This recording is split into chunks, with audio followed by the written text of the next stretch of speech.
안녕하세요. 오늘은 종합 비타민 고르는 법 두 번째 시간입니다. 비타민 K부터 시작을 하겠어요. 그래서 비타민 K가 이렇게 종합 비타민에 들어가게 된 게 역사가 오래되지 않았어요. 저도 알게 된 지 1년 남짓 된 것 같아서 그 전까지는 보통 종합 비타민은 비타민 K는 안 들어있었거든요. 제가 처음에는 이제 쏜 리서치 거를 먹었었나? 종합 비타민 거기는 아직도 K가 안 들어가 있나?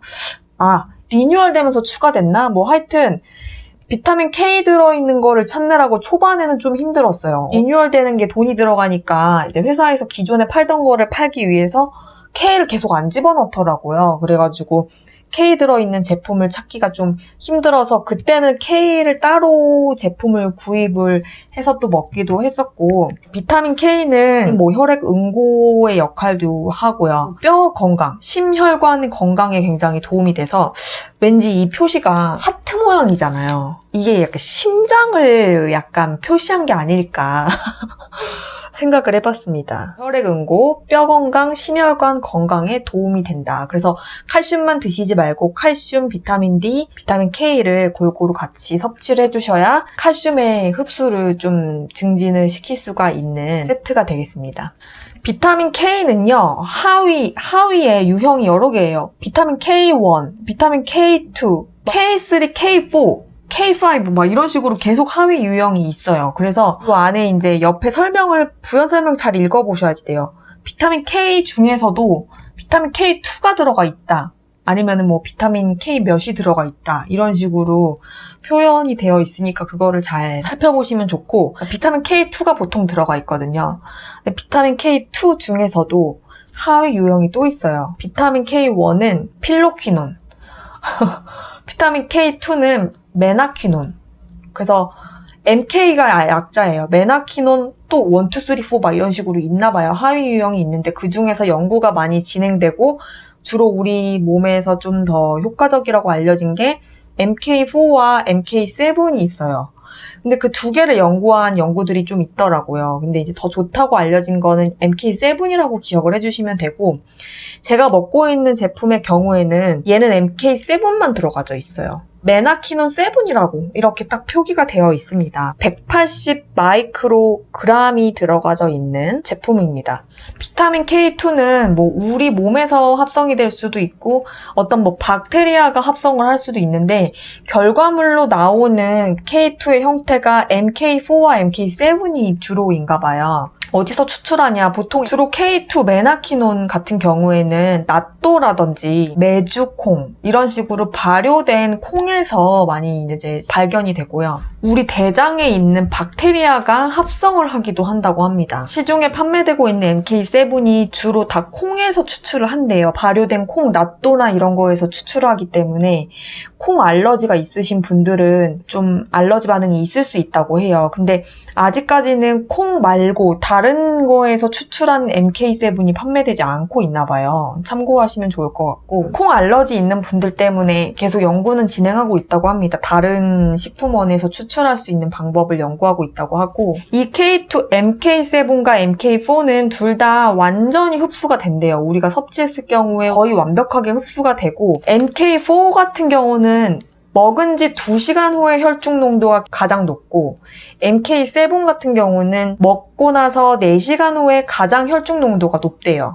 그러니까 속도로 봤을 때는 MK4가 빠르죠. 혈중 농도를 빨리 올려줄 수가 있고, 그 다음에 이제 반감기라고 하나? 점점 서서히 혈중에서 농도가 감소하는 속도를 보면 MK4는 8시간이 걸린대요. 8시간이 지나면 혈류 속에서 완전하게 사라지는데, MK7은 72시간이 지나야 완벽하게 혈중에서 사라진다고 합니다. 근데 이런 게 있어요. 이렇게 딱 얘기만 들으면 MK7이 최고인 것 같잖아요. 그런데 이런 문구가 있더라고요. 우리 혈중에 오래 남아있게 한다는 것이 이 비타민의 이점을 더 얻을 수 있다라고 얘기하기는 좀 힘들다. 뭐 이런 문장이 있더라고요. 그래서 뭐 여러분들이 이거는 판단해 보실 문제인데, 만약에 나는 혈중의 농도를 유지하고 싶다, 오랫동안 유지하고 싶다라고 하시면 MK7을 복용을 하시는 게 좋고, MK4를 복용하실 경우에는 하루에 2번 이런 식으로 복용하시는 게 좋겠죠. 왜냐면 8시간을 가니까 뭐 반나절 지나면은 사라지니까 그때 한 번 더 먹어준다던가 이런 식으로 활용하시면 된다고 합니다. MK7으로 드실 경우에 이제 뼈 건강에 도움을 준다 그랬잖아요. 카르복실화 그것을 뭐 활성화시켜주기 위해서는 최소 하루에 45 마이크로그램 그 정도 설량이 필요하다고 합니다. MK7으로 드실 경우 MK4로 드실 경우 최소한 1500 마이크로그램이 하루에 필요하다고 하네요. 이거를 기억하셔서 내가 사려고 하는 비타민 K 제품이 뭘로 이루어져 있고 몇 그램이 들어있는지 이런 거를 비교를 해보시면 될 것 같네요. 제 거를 한번 소개해 드릴게요. 라이프 익스텐션사에서 나온 슈퍼K라고 하는 제품이 있어요. 이렇게 보시면은 K2 컴플렉스라 그래가지고 비타민 K1이 1500 마이크로그램이 들어있고 비타민 K2인데 얘는 MK4가 들어가 있는 게 1000 마이크로그램이 들어있고 MK7이 100 마이크로그램이 들어있어요. 그러니까 방금 제가 말씀드린 거에서 MK4를 드실 경우에는 1500을 드셔야 된다 그랬잖아요. 근데 얘는 1000이 들어가 있고 MK7이 45는 최소한 먹어야 된다고 써져 있었는데 100이 들어가 있는 거죠. 그래서 이거는 이제 뭐 K1도 분명히 어떤 역할이 있기 때문에 K에 대한 다양한 거를 먹을 수 있는 제품이다. 이렇게 아시면 되고 지금 저쪽 밖에 있어서 제가 안 가지고 왔는데 K 제품은 제가 이거 말고 다른 회사 것도 또 구입을 했던 게 있어요. 그래서 그거는 제가 영상 편집할 때 사진으로 보여드리도록 하겠습니다. 그 다음에 저희가 이제 비타민 B로 넘어가는데요.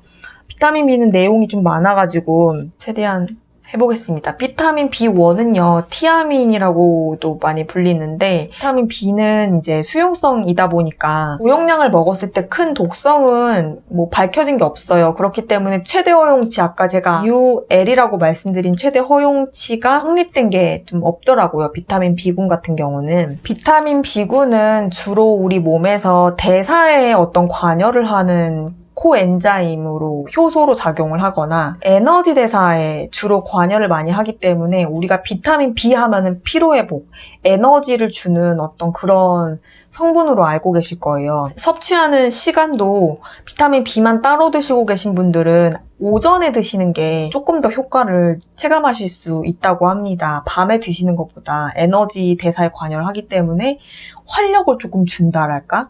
네. 그래서 이제 비타민 B를 언제 먹냐, 가장 좋냐라고 하면은 아침에 일어났을 때, 아침 식사 했을 때 드시는 게 좋다고 생각하시면 됩니다. 티아민에 대해서 제가 별 설명하지 않는 이유는 최대 허용량 같은 것이 아직 확립되어 있지 않다. 그 정도로 아직 독성에 대한 게 밝혀진 게 없다고 합니다. 그러니까 비타민 B1, 티아민에 대해서 크게 걱정 안 하셔도 될 것 같아요.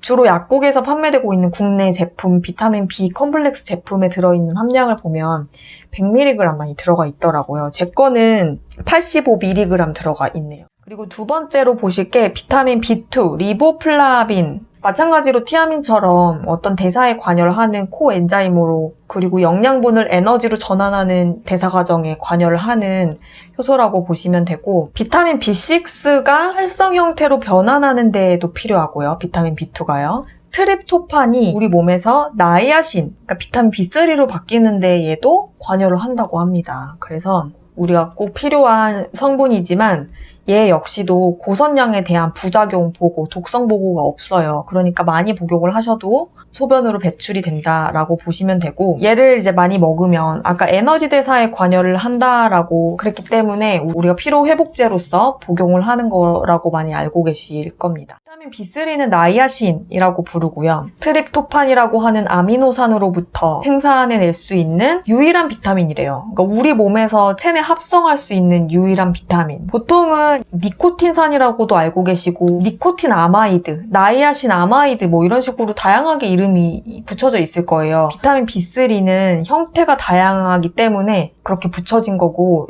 나이아신의 일반적인 형태가 니코틴산, 보충제에 가장 흔한 니코틴산. 이 니코틴산이 주로 나이아신 플러싱이라고 해서 홍조를 일으키는 얼굴이 붉어지는 그런 어떤 뭐 부작용이라고 하긴 좀 그렇고 어떤 반응, 신체 반응을 일으킨다고 합니다. 그리고 니코틴 아마이드 리보사이드라고 제가 따로 영상을 만든 적이 있잖아요. 비타민 B3의 하위 유형에 들어가 있습니다. 그래서 얘네들이 우리 몸속에 들어가서 결국에는 NAD+를 만들어내는 거예요. 세포 기능의 필수 역할을 하면서 그 다음에 항산화 역할도 해줍니다. 글라이콜리시스라고 해가지고 우리가 음식을 먹으면 탄수화물 포도당으로부터 에너지를 만들어내는 해당 과정이 있는데 그 대사를 추진하는 인자이기도 하다고 합니다. 이제 비타민 B3는 고선량에서의 부작용이 보통은 3g에서 9g의 복용을 말을 한대요. 그러니까 엄청난 복용을 말을 하는 거예요. 여기서 말하는 부작용은. 제가 먹는 비타민 B3는 212mg 들어있네요. 그러니까는 여기서 말하는 부작용에 도달하기에는 너무 적은 수치네요. 그리고 이 비타민 B3는 너무 장기간 복용하셨을 경우에 인슐린 저항성이라든지 대사장애를 가져올 수 있대요. 그러니까 혈당이 치솟게 된다는 거죠. 그러니까 혈당 검사하셨을 때 뭔가 약간 내가 예전보다 혈당이 치솟는다고 하면은 비타민 B3를 좀 조정을 해보시는 게 좋을 것 같습니다. 그리고 니코틴산이라고 하는 형태는 요산 수치를 증가시킬 수 있어서 통풍이 자주 걸리거나 통풍에 걸려 계신 분들은 이 니코틴산에 대한 복용은 조금 조절을 하셔야 될 것 같네요. 비타민 B5인 판토텐산은요. 지방산이나 아미노산이나 스테로이드 호르몬, 신경 전달 물질, 기타 중요한 화합물 합성에 필요한 코엔자임 A를 형성해주는 역할을 한대요. 판토텐산이요. 얘도 역시 고선량에 대한 부작용이나 독성이 보고되진 않았는데 하루에 10g 이상을 섭취를 할 경우에는 소화 불량이나 설사를 가져올 수 있다고 합니다. 그리고 생쥐에게 이제 실험했을 경우에는 치사량을 실험을 했는데 좀 불쌍하다. 생쥐에게 치사량을 연구를 해서 그거를 사람으로 전환을 시켰더니 사람 체중으로 치면은 사람이 70kg일 경우에 비타민 B5, 그러니까 판토텐산을 318g을 먹었을 때 치사량이라고 합니다. 그러니까 그 정도로 그렇게 독성이 있기는 힘들다, 이거를 먹었을 때. 그렇게 보시면 돼요. 제 거는 175mg이 들어있네요. 그 다음에 비타민 B6는 피리독신이라고 이제 많이 알고 계실 텐데요. 100가지 이상의 대사에 관여한대요. 피리독신.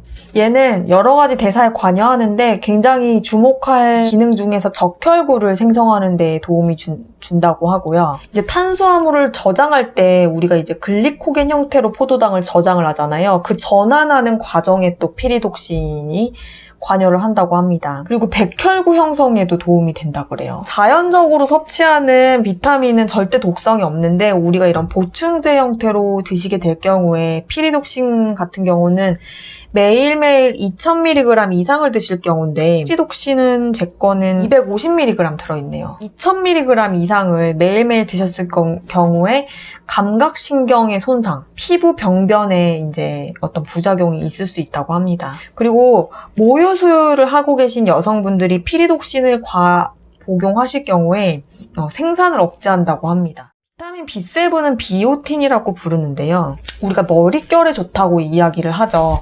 얼마 전에 구독자님께서 탈모에 좋은 영양제 소개해달라고 하셔가지고 제가 기사를 하나 소개해드렸는데 탈모에 효과적으로 뭔가 이제 도움을 주기 위해서는 비오틴을 하루에 1000마이크로그램 이상 이렇게 복용을 하시면은 탈모에 도움이 된다 그래요. 근데 머리카락에 머릿결에 도움을 주거나 어떤 탈모에 도움을 주는 거 외에도 코엔자임으로 효소 역할을 하는데 지방산 합성, 포도당 형성, 아미노산 신진대사에 필수적인 역할을 한다고 합니다. 근데 비오틴도 부작용이 아직 없어서 최대 허용량이 정해져 있지 않은 상태입니다.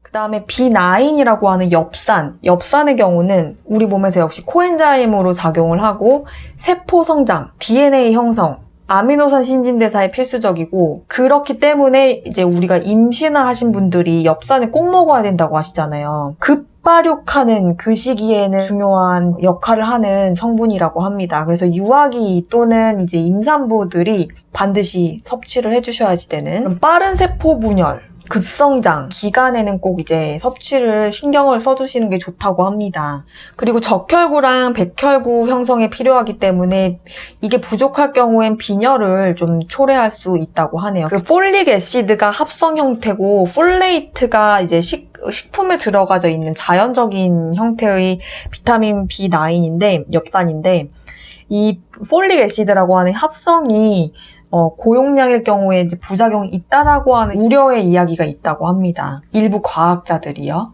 그리고 비타민 B12. 비타민 B12는 마찬가지 수용성이고 고선량을 먹었을 때 최대 허용량이 확립되지 않은 상태예요. 부작용이 딱히 없기 때문에.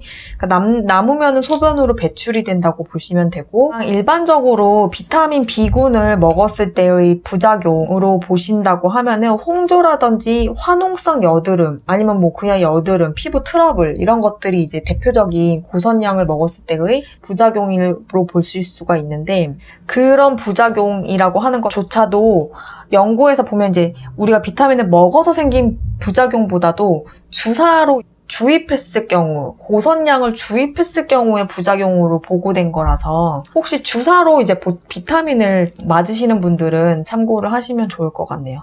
당뇨병이 걸려서 그것 때문에 신장질환이 생기신 분들 있잖아요. 보통 투석을 하시잖아요. 그렇게 신장 기능이 상실된 그런 분들에게는 이 비타민 B12가 하루에 1mg만이라도 좀 좋지 않은 결과가 있다고 합니다. 그러니까 신장 기능이 급속도로 더 악화되는 결과들이 있대요. 그래서 만약에 여러분들이 당뇨병이면서 내가 이제 신장 기능이 상실이 됐다라든지 당뇨병이다라고 하실 경우에는 비타민 B12를 드실 때 주의를 하셔야 될 것 같아요.